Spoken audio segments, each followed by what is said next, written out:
So Marjorie Taylor Greene has officially been banned off Twitter because of COVID misinformation.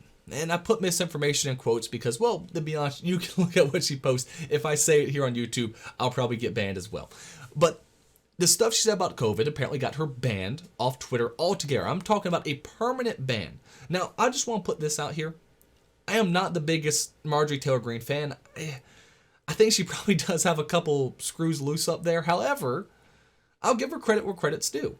She's right now been constant when it comes to pushing articles of impeachment for people like Joe Biden.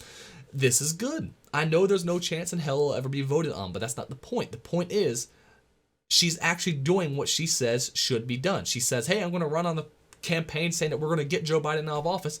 And she does not care what stands in her way. She's going to keep trying and trying and trying and trying. And I can respect the hell out of that. She is a fighter. I can respect it.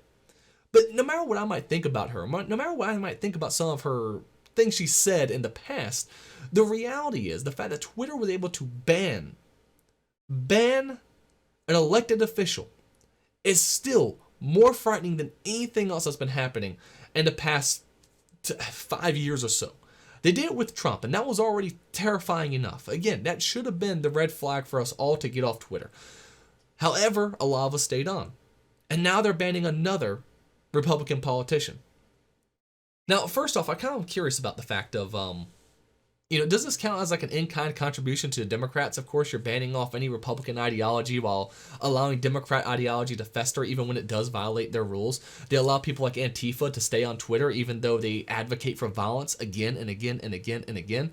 But of course, ban so like Marjorie Taylor Greene because they view her as an extremist. And I want to point this out here real quick. They keep saying people like Marjorie Taylor Greene is an extremist. They talk about people like Jordan Peterson, for God's sake, being an extremist. They talk about anyone on the right being extremist. But all these people on the right ever do is talk. They speak. They use words. They don't use violence. Marjorie Taylor Greene isn't out there hitting people upside the head with bike locks.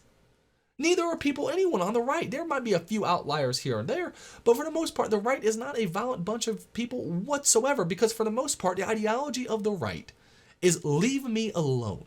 I don't care what my neighbors are doing so long as it doesn't directly affect me.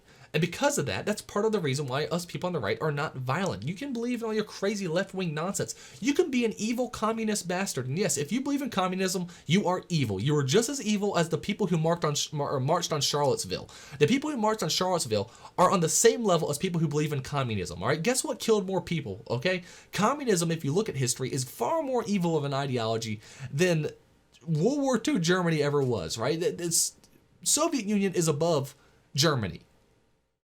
Mao's China is probably above them both. So believing in, I'm okay with communists being allowed on Twitter. The people who are probably the most evil of evil when it comes to ideology, they should be allowed on Twitter. As long as they're simply speaking, they are not extremist.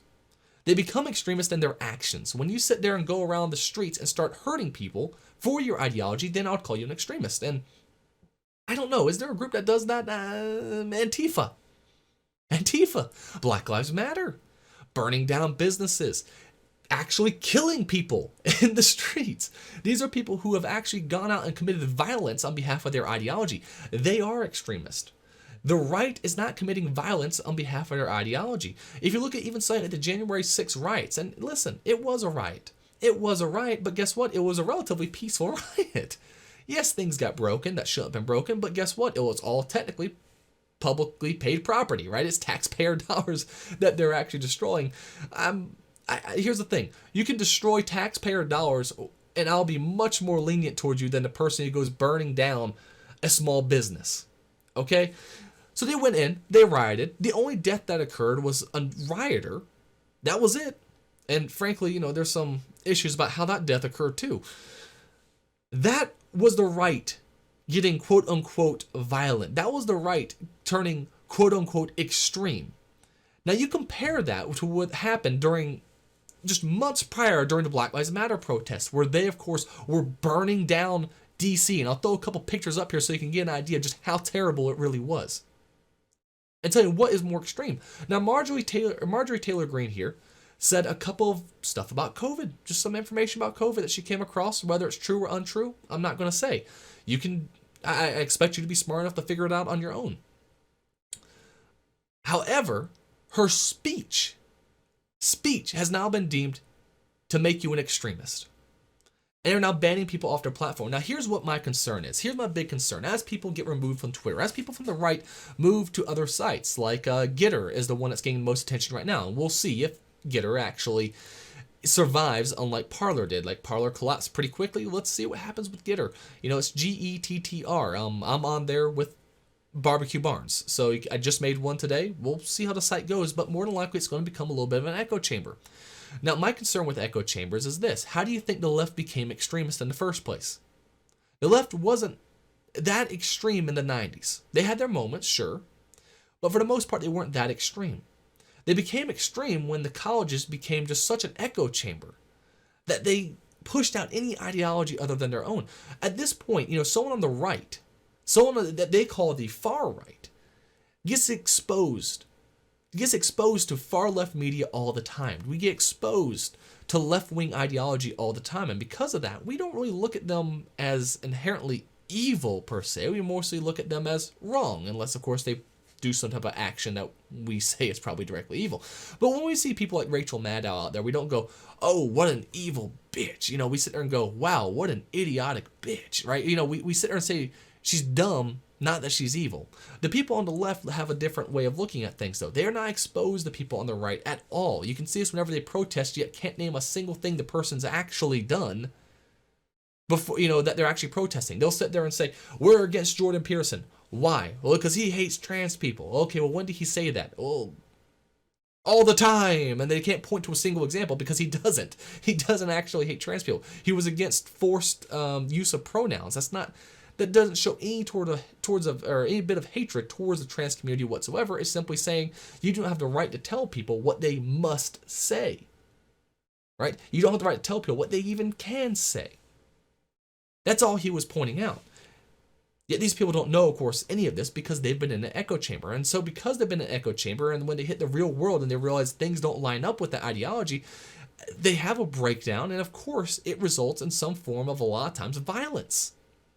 And I know some people will say, well, the right has been violent. Look at Charlottesville. Oh, God, Charlottesville. Here's the deal. The right and the left are no longer described in the way they once were. It used to be more like a circle, right? You had the left wing, which would lead eventually to authoritarianism, and you had the right wing, which would eventually land towards authoritarianism. That's no longer where we're at now. You know, it used to be you had the fascist and you had the communist, and they were both the far ends of both spectrums. The reality is we can describe the left and the right through a much more simpler term now that's more akin to a line. One leans towards more centralized government authority, the other leans for less centralized authority. And that's it. It's a very simple way to describe left and right these days. That's why libertarians would be considered not exactly maybe far right. Well, maybe some cases, yeah. Actually, libertarians in some cases, y'all might be a little far right. Saying that stuff like meth should be legal might be a little far right because you want so little government control. You want everything to be allowed. This would be more akin to the far right. And when you get to the extreme of the right wing would be, of course, anarchy. Pure anarchy would be extreme right wing. Of course, where do you go when it comes to left wing ideology? You go, of course, to, socialism, fascism, and all of its forms. Because let's face it, fascism is a mix of different kind of ideologies. Of course, Mussolini, I think, described it as everything for the state, everything within the state, nothing against the state. So it's a very much a centralized command economy formula when it comes to society. So it would be, yes, fascism would be considered on the left, and communism, of course, would be the extreme left, where the government controls every aspect of your life. So the extremes are different now. The far right and far left are different now. But one thing that is sure is that the minute you start taking away people's ability to actually speak freely, and the minute you start putting them into their own echo chambers, listen, it's going to fester. It's going to get bad. And you don't want to see the right wing actually get bad. The people in Charlottesville, they were left wing people who got violent. The people who maybe on January 6th, you can make the argument that they were right wing people for sure. And they felt like they weren't being heard. And of course, they got violent. I'm not saying it was right. I for one, think it was not appropriate for the most part, though, to be honest. I also had a hard time caring when you look at all the issues that took place during the election. Not saying, of course, anything was stolen. I'm not saying that, YouTube. I'm not saying that. But I understand a little bit more about why they rioted versus, of course, like Black Lives Matter when they burnt down city streets, basically, when they burnt down private businesses. I understand January 6th, them going and rioting and actually destroying some government property rather than private property. To me, that makes at least a little bit more sense. So I have a harder time being angry at them. But what's going to happen now that you're putting people like Marjorie Taylor Greene into an echo chamber? You're putting Donald Trump in an echo chamber. You're putting all these people in an echo chamber.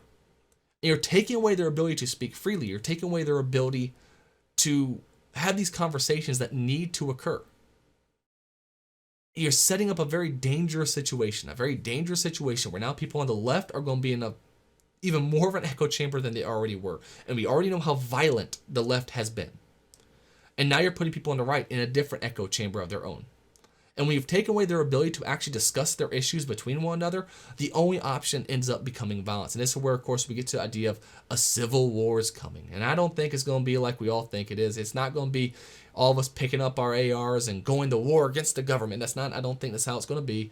It'll probably just be balkanization of some kind where a couple states say, you know what, screw off federal government, we aren't going to listen to you. And the federal government doesn't have the resources to wrangle them back into the fold, basically. That's probably what's going to end up being. All right, we're probably going to see a breakup here because you were setting up now already different economies. We're now setting up different spaces to even discuss the issues. Marjorie Taylor Greene is not allowed on Twitter. Trump is not allowed on Twitter. People who believe that the trans issue, certain side of the trans issue, will say, not allowed on Twitter. So now they're on their own section. People who believe these things are on Twitter. Left is on Twitter, right's on Getter, Parler, whatever you're personally on, I don't know. So we've already built up separate economies. Now we're building up our separate public squares. It'll be interesting to see where it goes. Either way, thank you so much for watching. I know it's a little bit of a rant, but I just had to get off my chest. Either way, again, thank you so much for watching. If you've enjoyed this video, hey, leave a like. It really does help out a ton in the YouTube algorithm because they hate any bit of small content creators, and oh boy, this channel is still small, which is why if you would like to help grow this channel, why don't you go ahead and hit that subscribe button below. Either way, thank you so much for watching, and we'll be talking again real soon.